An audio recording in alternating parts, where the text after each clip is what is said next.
Hello everyone. So we have started the unit 1 that is stains and dyes from the paper number 2. तो इस unit में हम लोगों ने अब तक क्या क्या डिस्कस किया है। तो अब तक हम लोगों ने डिस्कस किया है about the stain and dye, the concept of stain and dye, the difference between the stain and dye. उसके कुछ एग्जाम्पल्स हम लोगों ने देखे। After that we have discussed about the chemical structure of the stain. उसमें हमने देखा कि stain is having the 3 components, those are chromophore group, oxochrome group and benzene ring। तो उसके बाद में हम लोगों ने एक एक स्ट्रक्चर के बारे में डिस्कस किया था, दैट इज़ क्रोमोफोर क्या है, ऑक्सोक्रोम क्या है और कैसे उनकी प्रॉपर्टीज़ क्या है, वो किस तरीके से कलर की प्रॉपर्टी इम्पार्ट करते हैं स्टेन को। आफ्टर दैट उसके बाद में हम लोगों ने देखा था कि क्लासिफिकेशन ऑफ स्टेन्स, स्टेन को हम कैसे क्लासीफाई कर सकते हैं।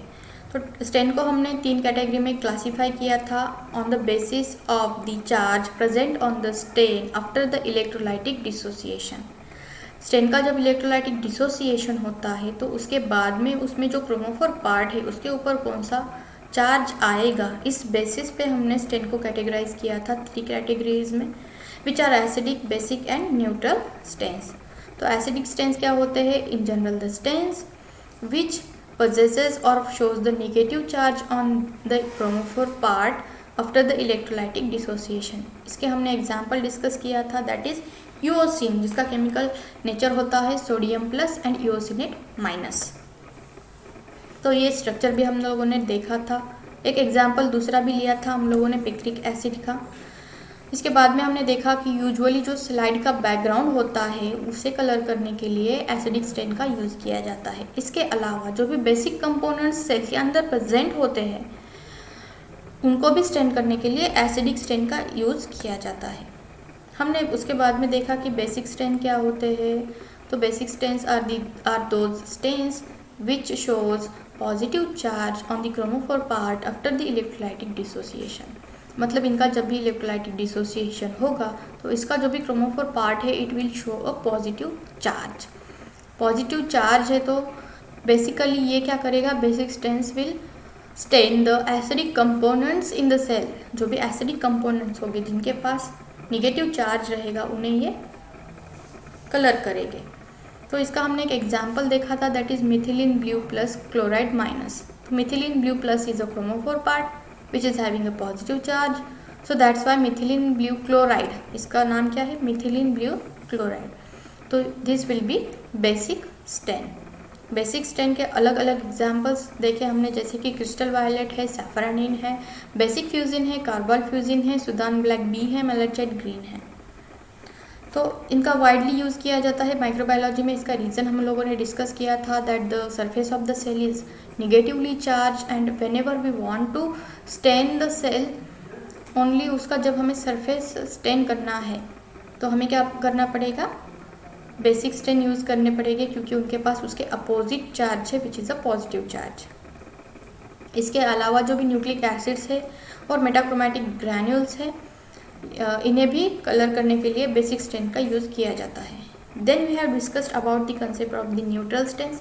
तो न्यूट्रल स्टेन्स क्या होते हैं, जिनके ऊपर दोनों भी चार्जेस होते हैं, पॉजिटिव भी होता है और निगेटिव भी होता है। इसका मतलब क्या है, the mixture of acidic and basic stains जो होता है उसे कहा जाता है न्यूट्रल स्टेन्स।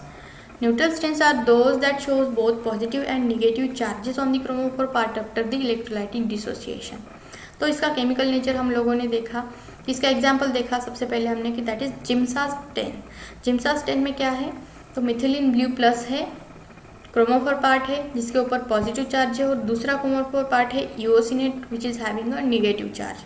तो मिथिलीन ब्लू प्लस ये क्रोमोफोर पार्ट हमने देखा था कि बेसिक स्टेन के अंदर था, और जो यूओसिनेट है वो हमने देखा कि एसिडिक स्टेन के अंदर क्रोमोफोर पार्ट था। तो मतलब क्या है, एसिडिक और बेसिक दो जो स्टेन्स है उनका जो भी मिक्सचर होगा उसे कहा जाता है न्यूट्रल स्टेन। तो इसके अदर एग्जाम्पल्स थे, लिम्शा स्टेन है, राइट स्टेन है, जेनस स्टेन है और अदर कुछ ब्लड स्टेन्स है। न्यूक्लियर मटेरियल और न्यूक्लियस को स्टेन करने के लिए जनरली न्यूट्रल स्टेन्स का यूज़ किया जाता है।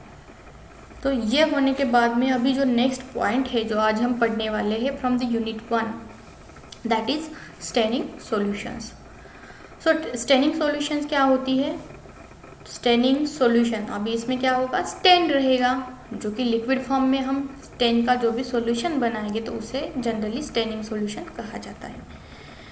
Staining solutions are mostly aqueous. Aqueous मतलब क्या है? जिसके अंदर वाटर है, ठीक है, मतलब लिक्विड फॉर्म में है, तो वाटर होता है, उसके अंदर स्टेन का पाउडर डाला जाता है, उसे मिक्स किया जाता है और इसी को स्टेनिंग सॉल्यूशन कहा जाता है।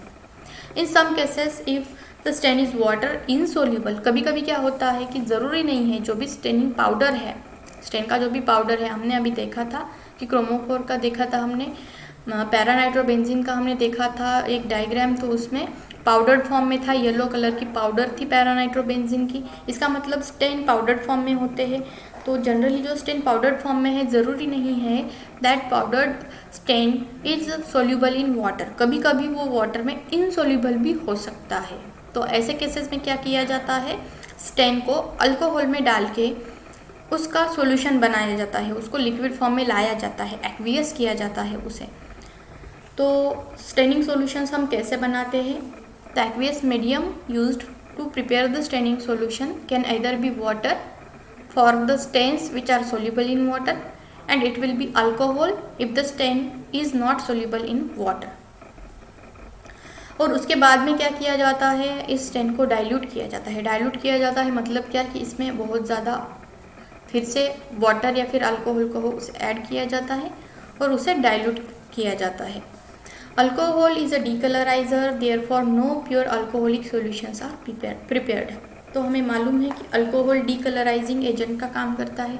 जैसे कि अभी सब लोगों को मालूम है कि कोविड-19 पैंडेमिक की situation all over the world है, तो हम सैनिटाइजर्स यूज़ करते हैं। सैनिटाइजर्स में क्या क्या होता है, इथेनॉल लिखा होता है उसके ऊपर, 70% इथेनॉल, मतलब ethanol is a type of alcohol, alcohol का ही टाइप है इथेनॉल, मिथेनॉल है, इथेनॉल है।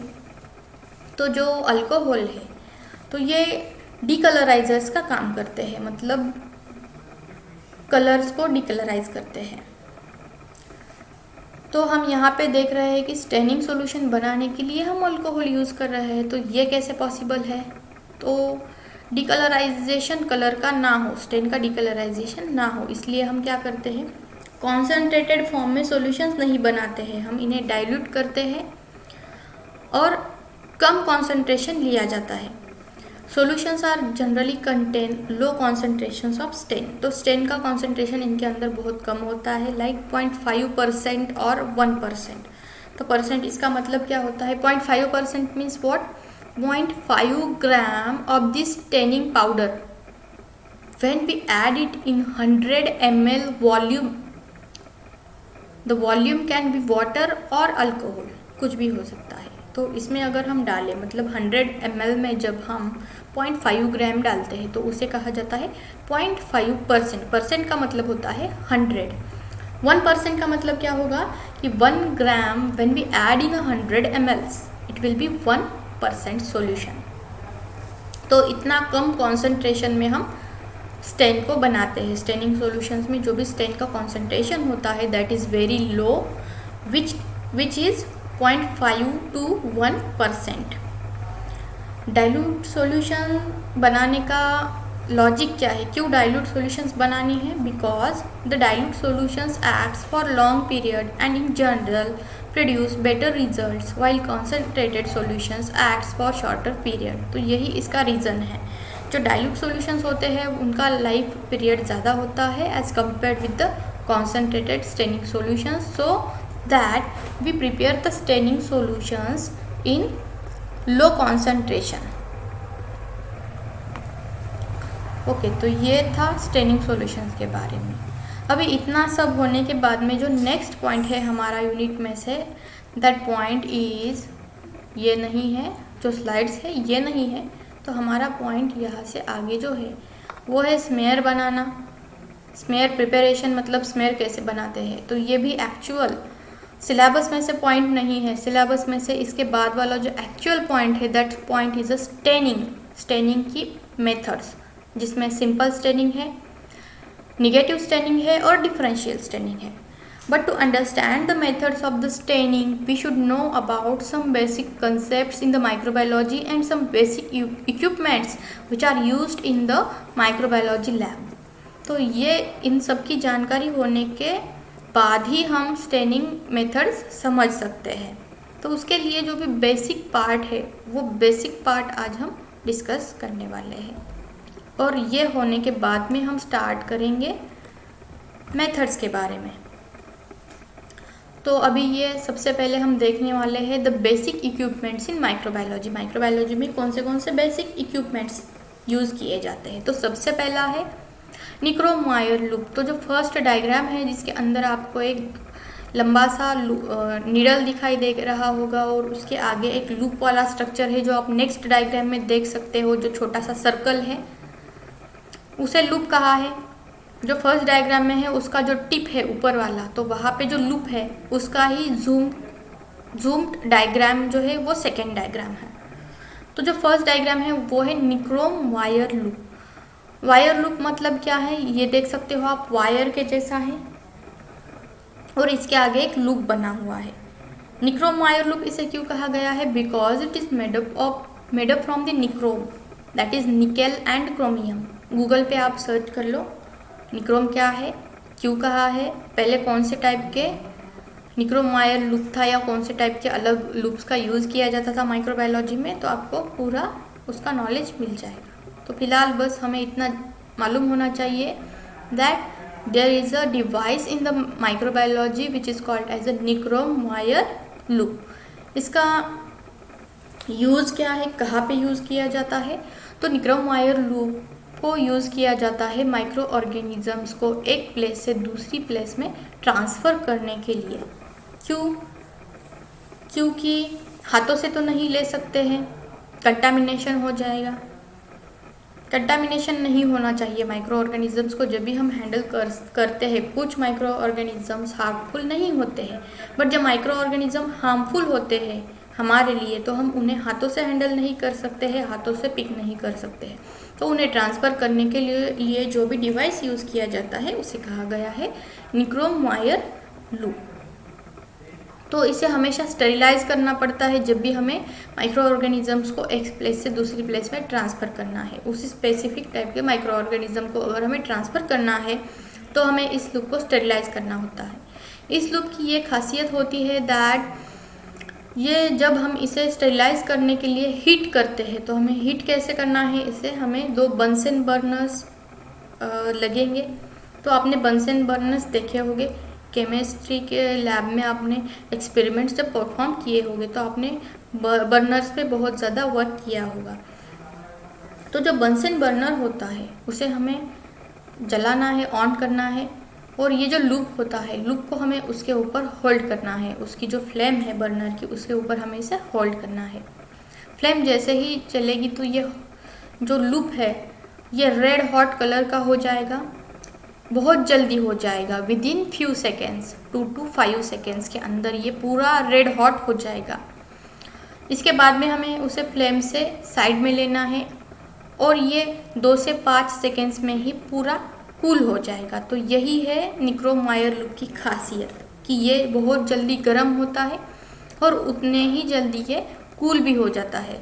तो इसी प्रॉपर्टी की वजह से हम इसका यूज़ करते हैं माइक्रो ऑर्गेनिजम्स को एक प्लेस से दूसरी प्लेस में ट्रांसफ़र करने के लिए। दूसरी जो डायग्राम है नीचे, जिसमें आप देख सकते हो कि ग्लास की कुछ स्लाइड्स रखी हुई है। स्लाइड्स तो आप सभी लोगों को मालूम ही होगी। उसके बाद में जो छोटी छोटी स्क्वायर शेप में स्लाइड्स हैं वो एक्चुअली कवर स्लिप्स है, जिनकी जो थिकनेस है वो बहुत कम होती है, और जो रेक्टेंगुलर शेप वाली स्लाइड्स है, ग्लास स्लाइड, उनकी थिकनेस ज़्यादा होती है। उसके बाद में जो लास्ट वाला डायग्राम है यहाँ पे आप देख सकते हो सर्कल शेप में कुछ 2 प्लेट्स रखी है, तो इन्हें कहा जाता है पेट्री प्लेट। तो ये एक ही पेट्री प्लेट है, अलग अलग 2 नहीं है। जो नीचे वाली है, ठीक है, जो नीचे वाली है और उसके ऊपर एक दूसरी रखी है साइड से।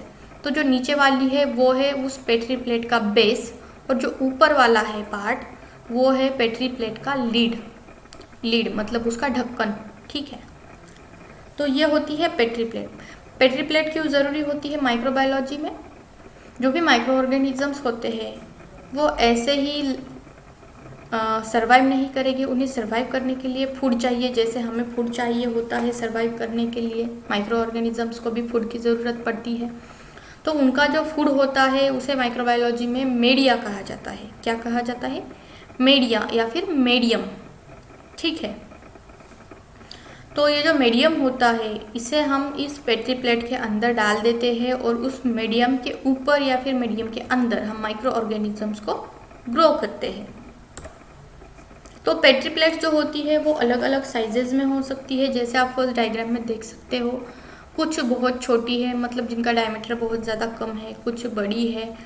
ठीक है, ये प्लास्टिक में भी हो सकती है, इसका जो मटेरियल होता है वो प्लास्टिक भी हो सकता है या फिर ग्लास की भी बनी हो सकती है। तो यूजुअली हम ग्लास की जो बनी होती है पेट्री प्लेट्स उनका यूज़ करते हैं।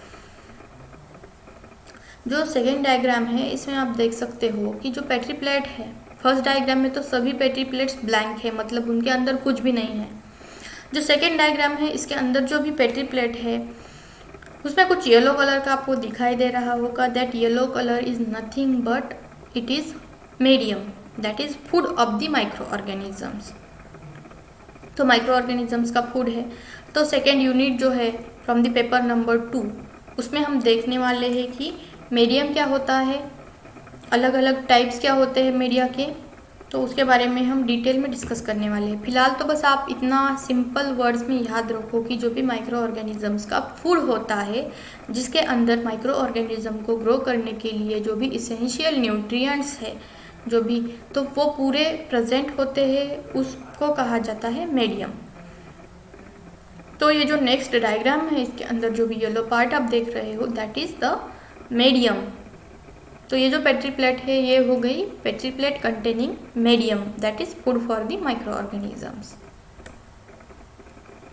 तो जब भी हम फूड के ऊपर माइक्रो ऑर्गेनिजम्स को ग्रो करते हैं, स्ट्रिकिंग टाइप से हमने इन्हें ग्रो किया है, तो अब ये स्ट्रिकिंग क्या होती है इसके बारे में हम थर्ड यूनिट में डिस्कस करने वाले हैं कि स्ट्रिकिंग कैसे करते हैं। तो तब तक आप इतना याद रखो कि ये जो प्लेट्स हैं इनके ऊपर ये जो भी मीडियम है इसके ऊपर जो भी आप देख रहे हो लाइंस खींची हुए दिखाई देगी। This lines are nothing but the microbes जो कि ग्रो हुए हैं। ग्रो कैसे हुए हैं? जो भी फूड हमने उन्हें प्रोवाइड किया था in the form of the medium, तो उसमें से जो न्यूट्रिएंट्स है उनका यूटिलाइज करके, न्यूट्रिएंट्स को गेन करके वो खुद ग्रो हुए हैं, सेल्स डिवाइड हुई हैं, उन्होंने उनकी बहुत सारी जनरेशन्स बनाई है और हमें उनकी ग्रोथ जो है वो इस फॉर्म में दिखाई दे रही है। और जो डॉट्स आप इन प्लेट्स के अंदर देख रहे हो that dots are called as the colonies. Colonies कहा जाता है इन्हें। जैसे हमारे एरिया में क्या होता है, कॉलोनीज होती है अलग अलग, हम उन्हें नाम देते हैं अलग अलग टाइप से। तो पॉपुलेशन, इस एरिया की पॉपुलेशन, इस कॉलोनी की पॉपुलेशन, उस कॉलोनी की पॉपुलेशन जैसे हम कैटेगराइज करते हैं, तो उसी तरीके से यहाँ पे जो ये है कॉलोनीज होती है। ठीक है,